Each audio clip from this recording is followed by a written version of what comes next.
Shalom Aleichem, Beshem Hamashiach. Salam damai sejahtera bagi kita sekalian. Channel ini tempat kita membahas apologetika Kristen dengan cara santai, logis, dan berdasarkan firman Tuhan. Nah, video kali ini ada pertanyaan menarik dari seorang muslim kepada Edis TV. Muslim ini bertanya, siapa ibu Paulus? Karena muslim ini menganggap bahwa silsilah itu penting. Tetapi Edis menjawab, tidak ada catatan Alkitab tentang ibu Paulus. Hal itu juga tidak penting untuk dicatat dalam Alkitab. Edis bertanya balik, siapa nama ibu Muhammad dalam Al-Quran? Muslim ini tidak menjawab, tetapi malah seperti ini responnya. Coba mari kita simak bersama-sama bagaimana diskusi ini menjadi hal yang menarik karena ada topik yang cukup sensitif, bicara tentang iblis dan Allah. Mari kita simak bersama-sama.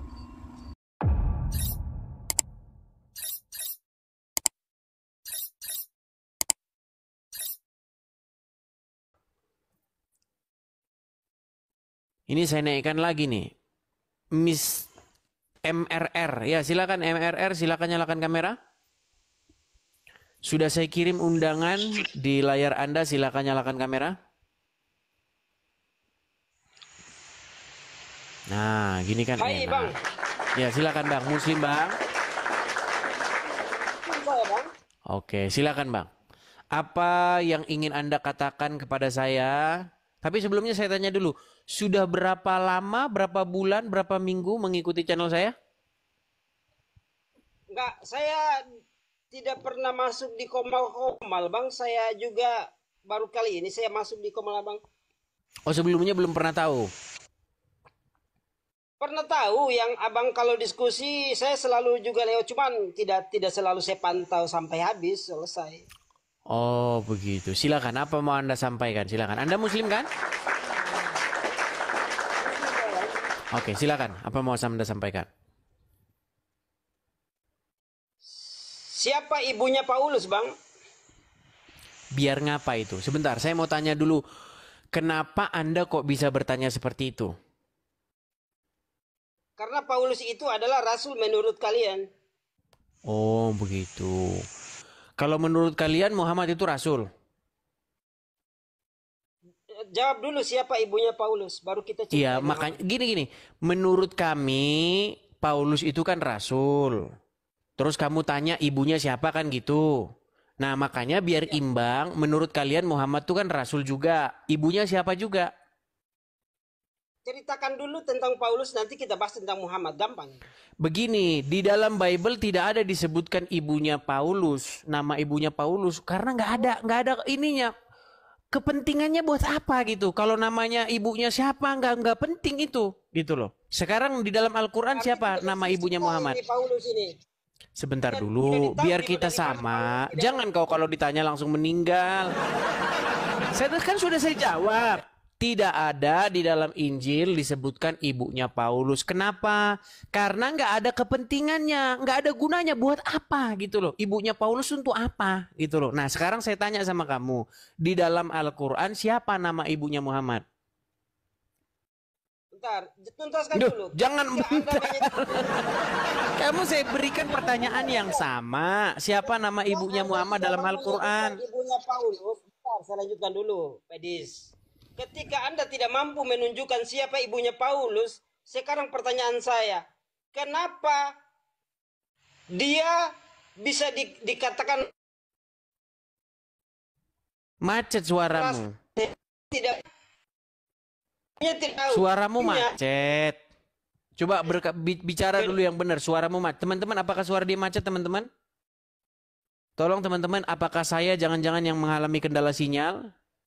Coba teman-teman, apakah suara dia macet-macet? Bagus. Suaramu macet-macet. Bang Ed, kayak Kan sudah saya bilang kalau mau naik sinyalmu yang bagus dulu.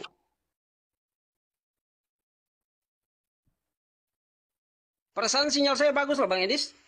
Iya tadi macet-macet, silakan. Coba lanjutkan yang tadi. Bagus sinyal saya. Sekarang sudah mending, coba silakan. Lanjutkan yang tadi. Jadi yang tidak punya silsilah itu hanya iblis. Iblis yang tidak punya silsilah. Yang tidak punya silsilah hanya iblis. Di mana dalilnya? Tidak punya silsilah hanya iblis di mana? Allah punya Sekarang silsilah nggak? pertanyaan saya, siapa silsilah Sebentar, iblis? sebentar. Kamu bilang Allah tidak yang tidak Kita punya tidak bahas silsilah tentang hanya Allah di iblis. sini. Kamu jangan Iya. ngomong Kita bersama-sama.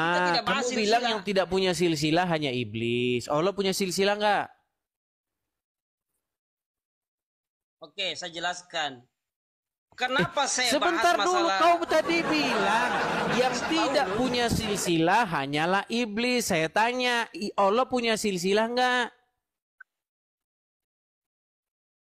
Makanya saya mau jelaskan. Aduh, kau ini Yang kalau kita bahas- sebentar dulu. Kamu ini kalau ngomong sampai berbusa-busa, tapi giliran omonganmu ditanya sebentar, di cross check sebentar argumenmu itu kau langsung mencret. Tidak bisa kau bawa ke Allah. Allah itu sama-sama. Lu gimana sih kamu bilang yang tidak punya silsilah hanyalah iblis? Itu pernyataanmu tadi, betul? Betul? Iya, saya jelaskan dulu. Makanya Sebentar saya jelaskan. dulu, betul tidak itu Yang tadi kita pernyataanmu? bahas ini adalah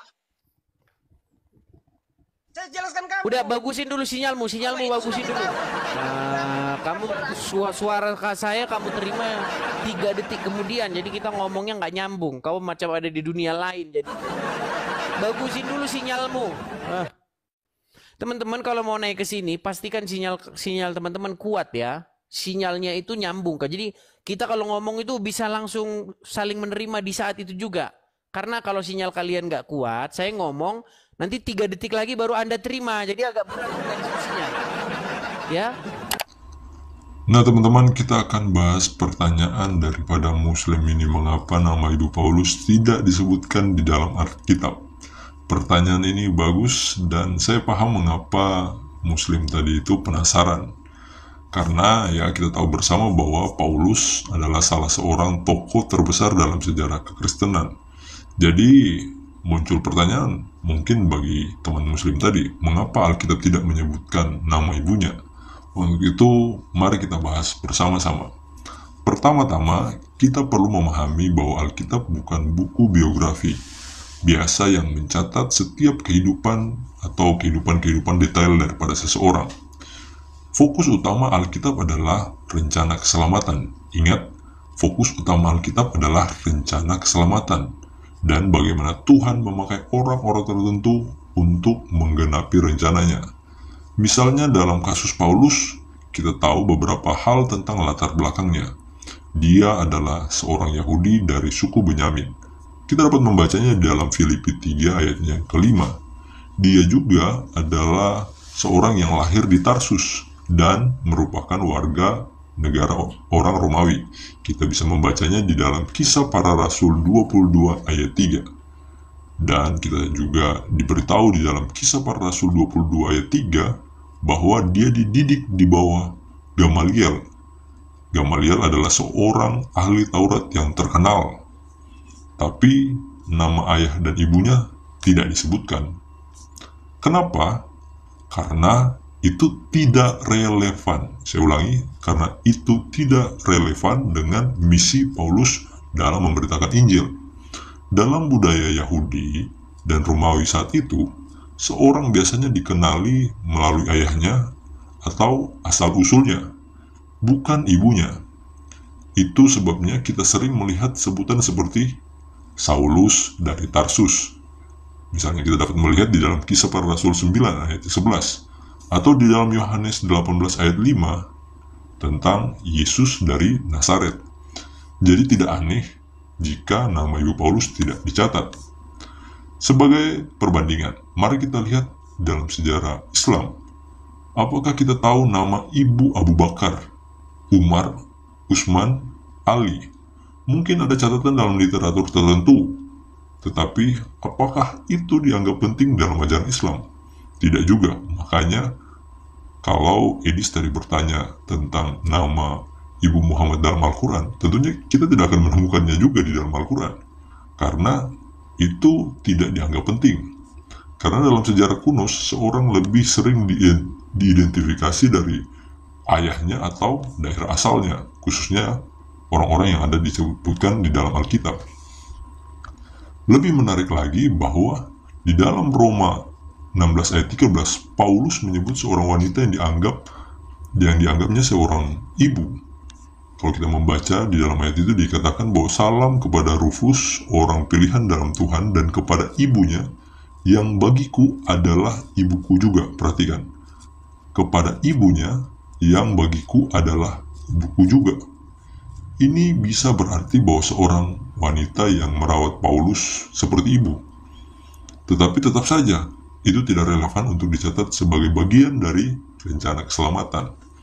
Jadi kesimpulannya ada 3. Nama ibu Paulus tidak disebutkan karena tidak berkaitan dengan misi Paulus dalam memberitakan Injil. Kedua, dalam budaya Yahudi dan Romawi, identitas lebih sering dikaitkan dengan nama ayah atau daerah asalnya. Yang ketiga, tidak ada yang disembunyikan. Ini hanya fokus penulisan Alkitab. Jadi, jika ada seorang muslim yang bertanya, kita bisa jelaskan dengan tenang dan lebih logis, sehingga teman-teman muslim kita juga bisa paham dengan jawaban-jawaban yang bisa membuat yang sekiranya masuk akal buat mereka, yang bisa diterima oleh mereka. Sekarang kita masuk kepada inti masalahnya. Muslim ini bilang karena Paulus tidak punya silsilah, maka dia sama seperti iblis, karena iblis juga menurutnya tidak punya silsilah. Tapi tunggu, Allah SWT dalam Islam juga tidak punya silsilah, bukan? Nah, pertanyaan ini yang disampaikan oleh Edis, sehingga Muslim itu tidak bisa menjawab. Kalau kita pakai logika yang sama sebagaimana yang disampaikan oleh Edis, bukankah itu berarti Allah juga sama seperti titik-titik-titik? Saya yakin Muslim yang mengajukan argumen ini pasti tidak berpikir sampai sejauh itu, sehingga dia bingung waktu menghadapi Edis. Di dalam Alkitab, iblis bukan disebut jahat karena dia tidak punya silsilah, tetapi karena dia adalah musuh daripada Tuhan, dia yang melawan Tuhan. Paulus sebaliknya adalah hamba Tuhan, yang hidupnya dipakai untuk memberitakan Injil dan menulis sebagian besar perjanjian baru. Bandingkan, jauh berbeda, sangat-sangat jelas jauh perbedaan mereka. Jadi kalau ada muslim yang mau menyamakan Paulus dengan iblis hanya karena tidak punya silsilah, maka harus hati-hati dengan argumen seperti ini, karena argumen ini bisa berbalik dan mengenai mereka sendiri. Kesimpulannya adalah Paulus tidak punya silsilah bukan karena sesuatu yang jahat, tapi karena tidak relevan untuk misi dalam pemberitaan Injil. Begitu juga yang kedua, iblis itu disebut jahat bukan karena tidak punya silsilah, karena hal itu lucu ya, karena tidak punya silsilah terus disebut jahat. Tetapi iblis itu disebut jahat karena dia yang melawan Tuhan. Kemudian yang ketiga, kalau mau pakai argumen ini, maka Allah SWT juga tidak punya silsilah. Jadi hati-hati dengan logika sendiri. Kadang-kadang orang berusaha menyerang kekristenan, tapi lupa kalau serangan mereka bisa berbalik ke kepercayaan mereka sendiri. Teman-teman, jika kalian suka pembahasan seperti ini, jangan lupa like, subscribe, share, biar makin banyak orang yang tercerahkan. Sampai jumpa di video berikutnya. Salam murid Kristus.